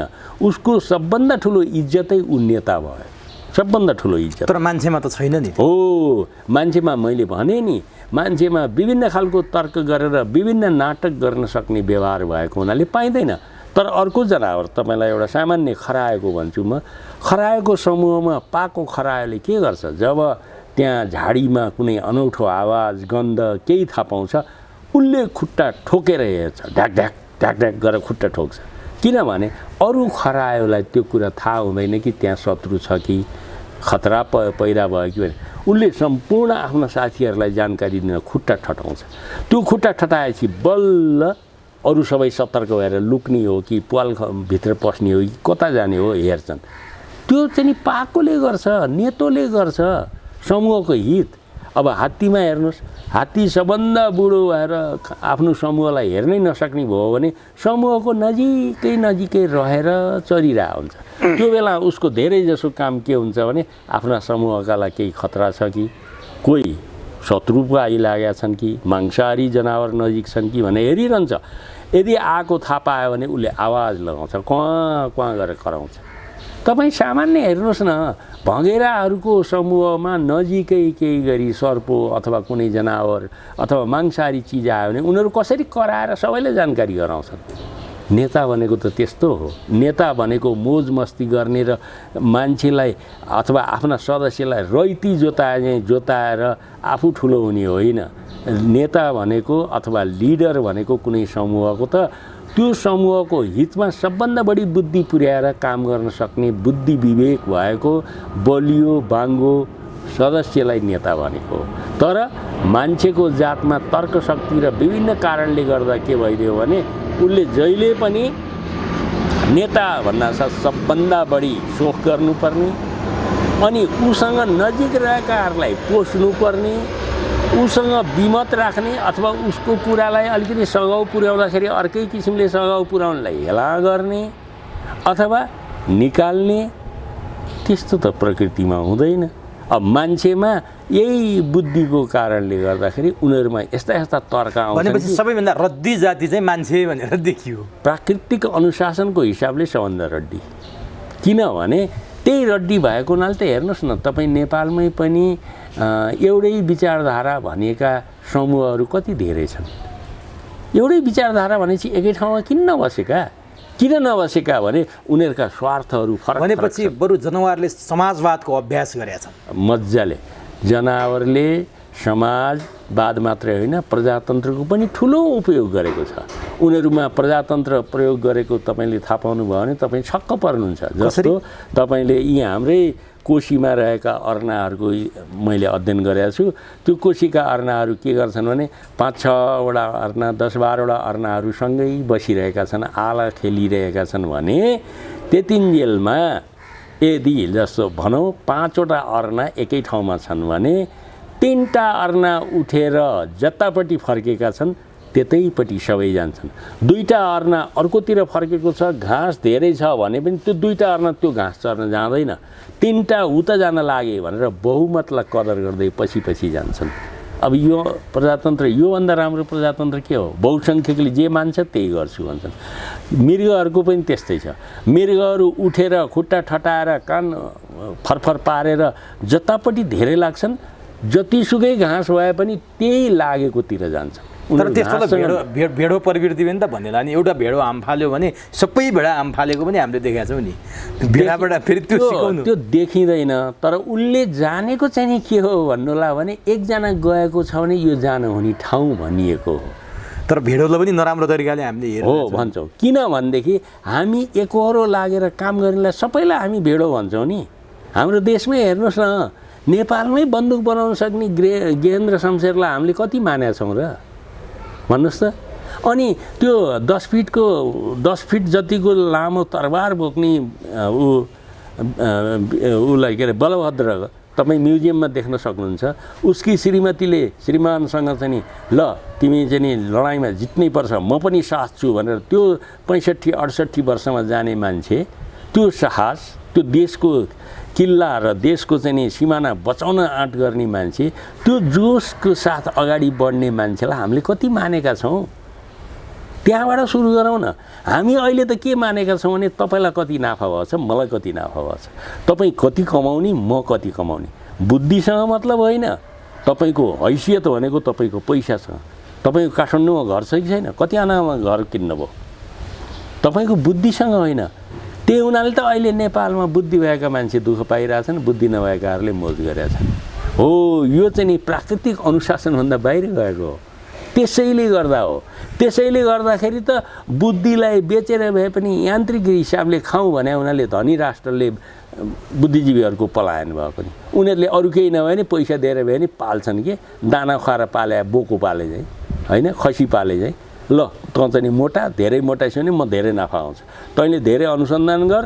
तँ अनुसन्धान गरेर धेरै उत्पादन गर्दैछौ भने हामी बलिया हुन्छौँ संसारलाई तलाउँछौँ भनेर धनी राष्ट्रहरूले बुद्धि भएका गरिब राष्ट्रका सबै मान्छेलाई तानेका कारणै त्यही भनेपछि अनुशासन पनि जनावरमा देखियो डेमोक्रेसी पनि जनावरमा देखियो त्यहाँ चाहिँ जस्तो बाँदरको बारेमा अझै केन्द्रित हुन हजुर बाँदर एक ठाउँमा बसिरहन्न आफ्नो घर पनि बनाउन्न अर्काको घर पनि बनाउनु दिन्न भन्ने हामी सुन्छौँ नि यो साँचो हो होइन यस्तो हो बाँदरलाई घर बनाउनु पर्ने आवश्यकतै छैन किन बनाइयो त यस्तो उखान हो त्यो किन बनाएको भने मान्छेले घर बनाएको हुनाले आफ्नो नजिकको प्राणीले नबनाएको हुनाले त्यसलाई ईर्ष्या पोखेको मात्रै हो र बाँदरले हरेक कुरा अनुसन्धान गर्ने हुनाले हरेक कुरा खोतलेर हेर्ने हुनाले अब कसैको कुनै चराको गुण भत्कायो होला केही गर्यो होला त्यसैलाई एउटा बिङ्गा लागेको हो तर मान्छेसँग नजिक भएकै ईर्ष्या बढी हो तर बाँदरमा घर बनाउने भन्दा नि चिम्पान्जीहरूमा चाहिँ नि डालो जस्तो हरेक रातको लागि ओछ्यान बनाउने चलन हुन्छ अहिले त नेपालमा त्यो चलन हट्यो नत्र पहिला पहाडतिर र तराईतिर हरेक रात पराल ओछ्याउने त्यसमासतिर गुन्द्री ओछ्याउने अनि छ भने लुगा ओछ्याउने अनि सुत्ने गरिन्थ्यो र बिहान उठेपछि त्यो पराल सँगालेर एकातिर राखिन्थ्यो ओढ्नी टकटकाएर एकातिर राखिन्थ्यो पहाडतिर अझै पनि सिकुवामा अथवा मटानतिर चाहिँ होइन सिरक डस्नाहरू झुन्ड्याइरहेको देखिन्थ्यो अहिले अलिकति सिस्टमहरू फरक भए मान्छेले नयाँ तरिका गरे कोठामा ओछ्यान राखे नत्र पहिला त्यो चलन थियो त्यस्तै प्राकृतिक अवस्थामा उनीहरू पनि डालो जस्तो कोक्रो बनाउँछन् त्यो हुनाले चिम्पान्जी अध्ययन गर्ने मेरा साथीहरू भन्थे त्यो कोक्रो गरेपछि पुगिहाल्यो नि हरेक रात उनीहरूले नयाँ बनाउँछन् फेरि त्यसले गर्दा पुरानोमा बस्दैनन् त्यो पुरानलाई भत्काउँछन् नयाँ बनाउँछन् यसकारण यदि बिहान सबैले गएर त्यो कोक्रोहरू गर्ने हो भने कतिवटा कोक्रो छ त्यतिवटा जोडा छन् भनेर थाहा पाइन्छ एउटामा एक जोडा बस्छन् हो अनि यिनीहरू रुखमै हो सुत्ने बाँदर भुइँमा निदाउँछ कि निदाउन्न कुनै बाँदर निदाउँछन् काहीँ अब यो पहरे बाँदर चाहिँ नि पहरामा गएर ढुङ्गाको कापमा पनि सुत्छ होइन त्यस्तै अरू देशमा पनि केही बाँदरहरू छन् जुन ढुङ्गाहरूमा कापमा अथवा ककारोहरूमा अथवा चट्टानी भागहरूमा सुत्छन् होइन भने प्राय रुखमा सुत्छन् नेपालका बाँदर चाहिँ प्राय रुखमै हो रुखमा किनभने रुखमा मांसाहारी जनावर चढ्न नसक्ने हुनाले उनीहरू मांसाहारीबाट जोगिन रुखमा चढ्छन् र अर्को कुरा तपाईँलाई अनौठो लाग्ला सहर बजारमा बानी बिग्रेका र यो खानपिनले गर्दाखेरि बानी बिग्रेका र स्वभाव बिग्रेका र स्वास्थ्य बिग्रेका बाँदरको मलाई त्यति याद गरिनँ तर प्रकृतिमा रहेका बाँदरहरूले जहिले नै राति बच्चा पाउँछन् किनभने राति सुरक्षित ठाउँमा गएर बस्ने र राति नै बच्चा पाउँछ रुखमै बच्चा जन्माउँछन् भुइँमा झर्दैन त्यो झर्दैन उसले बच्चा जन्माउन थालेपछि आफै हेरविचार गर्छ अथवा उसको नजिकको बहिनी अथवा दिदीले हेरविचार गर्छ। भालेले गर्दैन त्यो बेला? भालेले गर्दैन। तर बाँदरमा फेरि अर्को एउटा अनौठो छ। त्यो बाँदर त्यो हाम्रो नेपालमा भएका तिनै थरीका बाँदरहरू धेरैवटा भाले धेरैवटा पोथीसँग लागेको हुनसक्छ, गर्भाधान भएको हुनसक्छ। तर पोथीले कसको गर्भ रहेको भनेर छुट्याउन सक्छ र त्यही आधारमा त्यो समूहको कुन भालेबाट यसको बच्चा जन्मेको हो भन्ने भएपछि त्यो भाले नजिक आउँदा पोथीले लखड्दिन। तर अरू भालेलाई पोथीले लखड्छे, बच्चाबाट टाढा राख्छे। अनि त्यो भालेले नि थाहा पाउँछ यसको बाउ मै हुँ। अनि त्यो भालेले त्यसलाई माया गर्छ। पशुपतिको भण्डार खालमा एउटा भालेले पोथी मरेपछि आफ्नो बच्चा हुर्काइरहेको थियो। मसँग फोटो पनि थियो, आजभन्दा अलि वर्ष अगाडिको हो। उसले आफ्नो बच्चालाई हुर्काउँछ। यसरी मान्छेको जस्तै श्रीमती मरे पनि श्रीमानले छोरछोरी हुर्काए जस्तो बाँदरले नि गर्छ। अब यो जस्तो बाँदर एक ठाउँबाट अर्को ठाउँमा गइरहेको छ, त्यो एक ठाउँमा चाहिँ ऊ कति दिन जति बस्छ अथवा कति रात बस्छ? यो हिँडै गर्छ नि समूहमा बाँदर। हो, तर बाँदरको त्यस्तो हुँदैन। सबै सधैँ हिँडेर यो ठाउँमा आएको बाँदर अब अर्को वर्ष आउँछ भन्ने होइन, मान्छेले याद नगरेको हो। तर बाँदर घुमिरहन्छ, आफ्नो चलखेल क्षेत्र अथवा वासस्थानमा घुमिरहन्छ। जस्तो उदाहरणको लागि पशुपतिको अब पशुपति मन्दिर नेरिरहेका समूह आज त्यहाँ छन् भने ती बाँदर भोलिपल्ट पर्सिपल्ट गुहेश्वरीतिर पुगेका हुन्छन्। गुहेश्वरीका बाँदर पशुपति क्षेत्रमा आइरहेका हुन्छन्। त्यस्तै त्योभन्दा ठुलो नागार्जुन र शिवपुरीको डाँडामा ती 5-7वटा 10वटा समूह छन्। ती समूह घुमी त्यो ठाउँमा बसिरहेका हुन्छन्। तर हामी मान्छेले भने जस्तो एकदमै धेरै टाढा हिँड्ने, जस्तो काठमाडौँका बाँदर हिँडेर चितवन पुग्ने, काठमाडौँको बाँदर हिँडेर गोर्खा जाने अथवा गोर्खाका बाँदर रोल्पा पुग्ने भन्ने हुँदैन। पशुपतिको बाँदर स्वयम्भू आउँछ कि आउँदैन। किनभने पहिलो कुरा त सहरीकरणले गर्दा नि आउन सक्दैन। समूह नै हिँड्न पर्यो, समूह नै हिँड्न सक्दैन। त्यही छुटेका ओरेका जोगी समूहका कुनै बाँदरहरू सहरमा यताउति डुल्या हो, तर त्यसरी हिँड्दैन। पहिला चाहिँ नि खोलाको किनार हुँदै सानसाना पार्कहरूमा सानसाना जङ्गल भएको हुनाले खानेकुरा खाना ओर्नको लागि तलमाथि गर्थे। तर अहिले गर्दैनन्। जस्तो रानीबारीतिर भएका बाँदर अहिले फर्केर नागार्जुन जाँदैनन्। अनि नागार्जुनका बाँदर स्वयम्भूतिर आउँदैनन्, स्वयम्भूका बाँदर नागार्जुन जाँदैनन्, पशुपतिका बाँदर उहाँ गोकर्णको जङ्गलमा जाँदैनन्। यिनीहरूको जात पनि फरक हो पशुपति र स्वयम्भूको? होइन, एउटै जात हो। नेपालमा कति प्रजातिका बाँदर? नेपालमा 3वटा मुख्य प्रजाति हो। एउटा लङ्गुर बाँदर, लामो पुच्छर भएको, कालो मुख भएको, त्यो चाहिँ नि तराईमा एउटा जात हो। त्यो पहेँलो खालको हुन्छ अलि बढी। अनि पहाडतिर अलि सेतो खरानी रङको हुन्छ। हिमालतिर चाहिँ नि त्यो बाँदर पाइन्छ, त्यो सेतो हुन्छ, एकदमै सेतो र अलिअलि खरानी रङ जस्तो देखिन्छ। यिनीहरूको स्वभाव अलिअलि फरक छ, खानेकुरा फरक छ। अनि रातो बाँदर पशुपतिमा पाइने बाँदर चाहिँ यसलाई औले बाँदर पनि भन्छन्, हजारिया पनि भन्छन्। यी बाँदरहरू चाहिँ नेपालमा एउटै जाति हुन्। पहरे बाँदर चाहिँ नेपालका पूर्वतिर पाइने र पश्चिमतिर पाइने, मैले गरेको अनुसन्धानमा मेची कोशी अञ्चलतिर पाइने र उता डडेलधुरा दार्चुलातिर पाइने बाँदर फरक उपजात हुन्। त्यो हुनाले मैले नेपालमा 6वटा उपजात छन्, 3वटा मुख्य जात छन् भन्छु कि। एउटा जात र अर्को जातको चाहिँ स्वभाव फरक भन्नुभयो। एउटा जात र अर्को जात भेट हुँदा यिनीहरू लडाइँ गर्छन् कि एउटा समूह र अर्को समूह जस्तो स्वयम्भू र पशुपतिका भेटिँदा लडाइँ गर्छन् कि कस्तो हुन्छ यिनीहरूको? अब यिनीहरूको यस्तो छ, भाग्न सक्ने ठाउँ भएसम्म चाहिँ लडाइँ गर्दैनन्। भाग्न सक्ने ठाउँ छैन र उनीहरूले खोजेकै खानेकुरा अथवा बस्न चाहेकै ठाउँमा अर्को समूह आइपुग्यो भने चाहिँ एकछिन लडाइँ हुन्छ। त्यो लडाइँ पनि बडा रमाइलो हुन्छ। बलियो बाङ्गो चाहिँ नि पहिला नेतो चाहिँ नि हेरिरहन्छ र त्यसलाई सघाउने खालका वयस्क खालका र किशोरीहरू गएर पहिला जिस्क्याउँछन् लड्न सक्छ कि सक्दैन भनेर। त्यो लड्न सकेर उताका नि किशोरी र वयस्कको बिचमा लडाइँ सुरु हुन्छ। त्यही लडाइँ हुने बेला न्यु खोजेर बसिरहेका हुन्छन्, कहिले गल्ती गर्ला भनेर। कथम कदाचित कुनै एउटा समूहले बच्चा भएको पोथीलाई लखट्न खोज्यो, त्यहाँ खाइरहेको चिज खान खोज्यो अथवा तिनीहरूलाई हटाउन खोज्यो भने अनि बच्चाको सुरक्षा गर्ने नाममा तिनीहरूलाई पत्ता चोट कुटेर लखड्छन्। त्यो कुट्ने क्रममा जुन समूह बलवान हुन्छ, जुन समूहले बहुत राम्रोसँग प्रशिक्षण गरेको जस्तो गरेर घात गरेर आक्रमण गर्छ, त्यसले जित्छ, अर्को भाग्छ। अब यो समूह उनीहरू लडाइँ पर्दा आफ्नो आफ्नो भनेर चिन्छन्, त्यति बेला चिन्छन् आफ्नो आफ्नो त लाइन लाएर बस्छन्। जसरी आर्मीमा, सेनामा, पुलिसमा घात गर्नलाई अथवा लडाइँ गर्नको लागि लाइन लगाएर बस्छन् नि, तपाईँले अन्त नदेखे नि हडताल सडताल हुँदाखेरि पुलिसहरूले लौरा लिएर लहरै लाइन बस्या जस्तै यिनीहरू पनि ठाउँ ठाउँमा लाइन मिलेर बसेका हुन्छन्। त्यो बसेकोमा अब कसले छुस्के लाउने, त्यहाँ छुस्के लाउने हुन्छ होइन। उही अब हडतालको बेलामा एउटाले गरेर ढुङ्गाले हिर्कायो भने जस्तै त्यो किशोर किशोरीहरूमध्येका किशोरहरूले चाहिँ के गर्छन् भने हेरौँ त यसको शक्ति कति छ भनेर एउटालाई गरेर जिस्क्याउँछन्।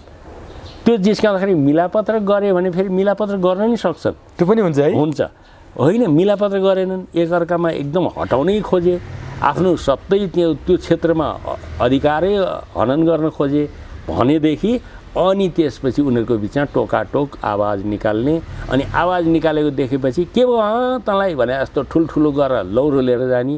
उही टोलटोलमा केटाकेटीहरूसँगै मिलेर खेलिरहेछन्, पल्लो घरको केटाले ओल्लो घरको केटालाई केही भन्यो, म आमा भनेर ओल्लो घरको केटा करायो भने आमा चाहिने अथवा बाउ चाहिने के भयो कसले यो जान्ने भयो क्या भनेर माथिबाट बाउले कराए जस्तै यो समूहको कराउँछ। त्यो कराउँदाखेरि हच्केर गल्ती भएको महसुस गरेर भाग्यो भने लडाइँ नै हुँदैन, भएन भने हुन्छ। झन्डै मान्छेको मारामार पनि गर्छन् एकअर्कालाई टोकाटोक गरेर। उनीहरूको दाँत यो कुकुर दाँत बलियो हुन्छ, त्यसले छिनाल्दिएर यो पिँडुल्लाहरूका मासु निकाल्दिएर कतिजनाको चाहिँ ढाड टोक्दिएर रगत पक्ष भएर औँलाहरू भाँचिएर कस्तो समस्या हुन्छ। यिनीहरू चाहिँ मांसाहारीमा पर्छन् कि पर्दैनन्, सबै शाकाहारी हुन्, तर उनीहरूको खानाको केही प्रतिशत 1-2% चाहिँ नि मांसाहारी खालको हुन्छ। जस्तो रातो बाँदरले पनि बर्खा लागेपछि निक्लिने किराहरू खान्छन्, अनि त्यस्तै चराहरूको अन्डा पनि खाइदिन्छन्, फुलहरू खाइदिन्छन्, अनि लङ्गुर बाँदरले पनि सालघारीका किराहरू खान्छन्, अनि यो रातो बाँदर अनि पहरे बाँदरले पनि पहाडमा पाइने खोलामा पाइने किराहरू कहिलेकाहीँ खान्छन्। यो सधैँ खाँदैनन्, कहिलेकाहीँ यो सिजन अनुसार उनीहरूलाई तागतको लागि उही हामीले प्राकृतिक रूपमा हेर्ने हो भनेदेखि अब भनौँ न चैत लागेपछि सिस्नु खानुपर्छ भने जस्तो, अथवा माघ लागेपछि घिउचाको खानुपर्छ भने जस्तो उनीहरू पनि विभिन्न मौसममा उत्पादन भएका वनस्पति र कीटाणुहरूदेखि लिएर अरू खालका कुराहरू खान्छन्। यो रातो बाँदरले कहिलेकाहीँ छेपारो खाइदिन्छ अनि कहिलेकाहीँ माछा पनि खाइदिन्छ, तर सामान्यतया उनीहरूको 80-90% चाहिँ नि रुखपात, फलफुल, बोक्रा, मकै, गहुँ। अब पछिबाट यिनीहरूले सिकेर अब मकै गहुँ पनि खानाको अभाव भएर यिनीहरू मकै गहुँमा लाग्यो हो। हामीले प्रकृति बर्बाद बनाइदियौँ। प्रकृतिमा धेरै जङ्गली क्षेत्रसम्म खेती भएको कारणले गर्दा उनीहरूले मान्छेले रोपेका अन्न फलफुलहरू खान जाने, किनभने बाँदरहरू सिक्न एकदम सिपालु हुन्छन्। त्यो हुनाले पहिला त भारततिरबाट नाच्ने, अब भनौँ न नाच्ने, अब त्यो विभिन्न खालका एक्टिङहरू गर्ने होइन, अभिनय गर्ने बाँदरहरू पाइन्थ्यो, आउँथे, त्यो सिकाएर भएको हो। सिकाएर उनीहरू एकदम चाँडै सिक्छन्। मान्छेले चाहिँ मकै भाँचेको अथवा मान्छेले चाहिँ अलैँची निकालेको, आलु निकालेको देखे भनेदेखि उनीहरूले मजाले यो खाना हुने रहेछ भनेर पर्खेर टेस्ट गरेर हेर्छन्। एक दुईचोटि मिठो लागेन भने नि मान्छेले सधैँ लगेको देखेपछि अनि उनीहरूले पनि यो खाना हुने भनेर खान्छन्। मान्छेप्रति चाहिँ उनीहरूको धारणा के कस्तो हुन्छ होला जस्तो तपाईँको अध्ययनले देख्यो? त्यो अनुभव अनुसार हो। जस्तो चितवनमा अब महिलाहरू देखे भनेदेखि तर्सिन्थे, पुरुषसँग तर्सिँदैन्थे। अब अरू ठाउँमा पुरुष देख्यो भने तर्सिन्छन्, महिलासँग तर्सिँदैनन्। त्यो भनेको के भने पहिलोचोटि देख्दाखेरि अथवा उसलाई खतरा महसुस हुँदा के भयो, म आफैले पनि पहिला सुरुमा सामान्य लुगाहरू लाएर जङ्गल जाँदाखेरि ठिकै हुन्थ्यो।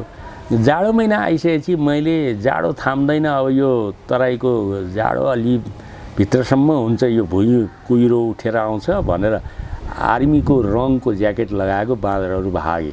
अब कस्तो छ भनेदेखि ठाउँ अनुसारको आंशिक फरक हुन्छ, तर एउटै जातको एउटै वंशकोले सबै ठाउँमा उस्तै खालको खाना खान्छन्। जस्तो मानिसहरूले पनि संसारभरि नै गहुँ अथवा चामलकै परिकार खान्छन्, तर बनाउने तरिका फरक छ। अब वन्यजन्तुहरूमा अझ बाँदरहरूमा त बनाउने कुरा भएन, त्यसले गर्दा काँचै खाँदाखेरि खानुपर्ने सबै कुराहरू त खान्छन्, तर ठाउँ हेरिकन त्यहाँको वासस्थानमा कस्तो खालका वनस्पतिहरू छन् त्यो हेरेर खानामा केही आंशिक भिन्नता हुन्छ। तर मान्छेको नजिकमा गइसकेपछि बाँदरहरूले पनि मान्छेले उत्पादन गरेका अथवा मान्छेले उत्पादन गर्ने, मान्छेले प्रयोग गरिरहेका अब यो कृषिजन्य चिजहरू पनि खाएको पाइन्छ।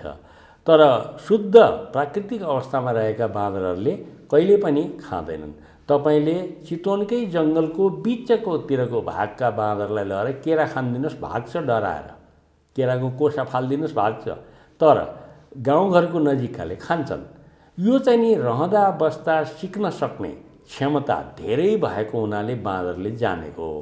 तपाईले काठमाडौँका अथवा मन्दिरका छेउछाउका बाँदरहरूलाई हेर्न भने उनीहरू आलु चिप्स खाने अथवा चाउचाउ खाने, आइसक्रिमलाई चाहिँ लौरो समातेर डन्डै समेत चुसिरहेको देखिने। मैले आफैले कतिवटा फोटो खिचेको छु यो पाटन दरबार स्क्वायरमा, हैन, दरबार समूह यो कृष्ण मन्दिर अगाडि कोनमा रहेको आइसक्रिमलाई झिक्दै खाइरहेको, अनि त्यस्तै कोकोकोलाको बोतल सोधे यसरी खाइरहेको, यस्तो खालको थुप्रै देखिन्छ। त्यो चाहिँ नि उनीहरूले रहँदा बस्दा सिकेको हो। त्यही सिकेको कारणले गर्दा बाँदरमा अहिले अप्राकृतिक खालको, बाँदरमा हुनु नपर्ने, बाँदरमा आउनै नहुने खालका रोगहरू पनि देखिएका छन् र उनीहरूका स्वभाव पनि बिग्रिएका छन्। त्यसै कारणले र कृत्रिम खाना यो चाहिँ नि नभइकन के अरे जैविक नभइकन कृत्रिम खाना र तेलहरू, रासायनिक पदार्थ मिसिएको खाएको हुनाले सहर बजारका बाँदरहरू 2.5-3 वर्षमा बच्चा पाउनु पर्ने, 5 वर्षमा जवान भएर 2 वर्षको जन्मान्तरमा बच्चा पाउनु पर्नेमा पशुपति स्वयम्भूका बाँदरहरू करिब 2 वर्ष लगभगमै बच्चा पाउने र 6 महिनामा पनि पाइदिने, त्यस्तो पनि देखिएको छ। त्यसले गर्दा यहाँ धेरै त्यस्ता जवान नभइसकेका बाँदरनीहरूले बच्चा पाएको देखिन्छ। यसको कारण चाहिँ कृत्रिम खानाको कारण हो। तिनीहरूको सौन्दर्यतामा पनि ह्रास आयो। त्यसैले गर्दा नै उनीहरूमा रोग व्याध धेरै छ। रौँ खुइलेका, लुतो भेटाएका, अब गलगाँड आए जस्तो भएका, ट्युमरहरू आए जस्तो भएका र धेरै सङ्ख्यामा अतिरिक्त खाना खाने हुनाले उनीहरूमा उत्पादन छिटो भयो। त्यो उत्पादन छिटो भएको कारणले गर्दा उनीहरूमा आउनुपर्ने वयस्कता नआएको हुनाले यो रातो बाँदर करिब 20 वर्ष बाँच्नु पर्नेमा पशुपति स्वयम्भू क्षेत्रमा 10 देखि 12 वर्षमै बाँदर हराएको पाउँछु म। 10-12 वर्षभन्दा लोप हुने अवस्थामा पुग्ने 10-12 वर्षभन्दा बढीका उमेरका बाँदर भेटिँदैनन्। तर यहाँ छिटो बच्चा पाएको हुनाले सङ्ख्या चाहिँ नि उस्तै रहिरहेको देखिन्छ। किनभने यिनीहरूमा किशोरीहरू अथवा उमेर नपुगेकाहरूले बच्चा पाइरहेका छन्। जसरी मानिसहरूमा पनि विभिन्न कृत्रिम खाना र कृत्रिम बसोबासको कारणले गर्दा वास्तवमै 17, 18, 20 वर्षमा बच्चा जन्माउनु पर्ने ठाउँमा 11-12 वर्षमा पनि बच्चा जन्माएका केटीहरू भेटिन्छन्। त्यस्तै भएको छ। अब यो बाँदरको बारेमा भयो। अब बाँदरको बारेमा अर्को एउटा महत्त्वपूर्ण र अन्तिम प्रश्न तपाईँलाई राख्छु।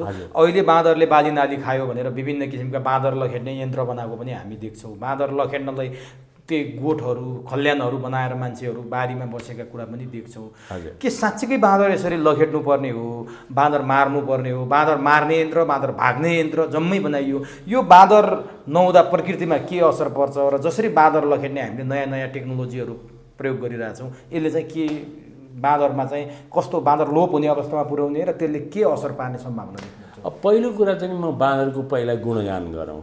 बाँदर नहुने हो भनेदेखि प्राकृतिक जङ्गलको विविधीकरण हुँदैन। किनभने अनुसन्धानले के देखिएको छ भने बाँदरले खाएर बाँदरको आन्द्रा हुँदै, पेट आन्द्रा हुँदै बिस्ट्याइएको बिस्टाबाट छरिएको बिउ सबभन्दा चाँडै उत्पादन हुने, सबभन्दा चाँडै त्यो बिरुवा हुर्किन्छ, एउटा कुरा।